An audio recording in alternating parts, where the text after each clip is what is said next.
एक लड़का आज से 2 महीना पहले 4 महीना हो गया, श्री राम कॉलेज दिल्ली से आया था, हरियाणा का रहने वाला।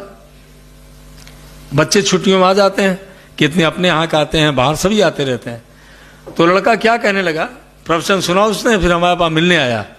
उसने, अंकल जी हम आपसे कुछ पूछना चाहते हैं। हमने कहा पूछो बेटा।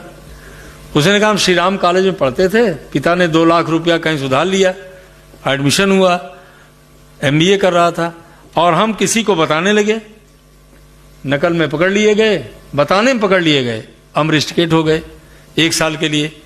अब हम क्या करें, अब रुपया 2 लाख रुपया कहाँ से दें, ये हो गए। तो हमारे मन में आया कि इससे था बिना जीवन अच्छा है, डिप्रेशन में जाने लगा। तो कोई वहाँ बच्चे मिल गए, उन्होंने कहा तुम शांति कुंज चले जाओ। शांति कुंज आ गया।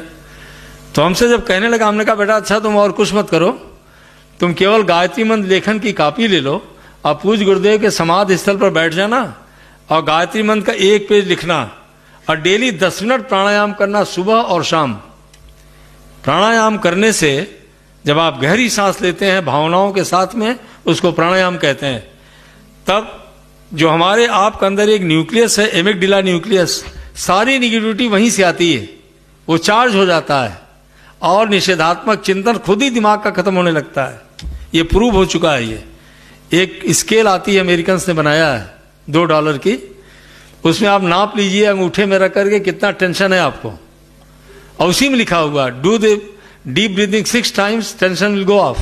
नाप लीजिए, खत्म हो जाएगा। तो लड़का लिखने लगा वो, और 8वें दिन क्या कहता है कि हमारे मन में अंकल जी ये आ रहा है कि 1 ही साल के रिस्ट्रिकेट हुए हैं, चलते हैं कोई नौकरी ढूंढ लेते हैं, 1 साल बाद फिर पढ़ लेंगे। अब देखिए विचार बदल गया ना, वो क्या आशा का विचार आ गया, बस गया। और अभी आया था 15 दिन पहले, 10 दिन पहले, कहने कंगन जी 6000 हमको नौकरी मिल गई, अब सोच रहे हैं कि अपना काम भी चल जाएगा, 1 साल बाद MBA तो हम हो ही जाएंगे।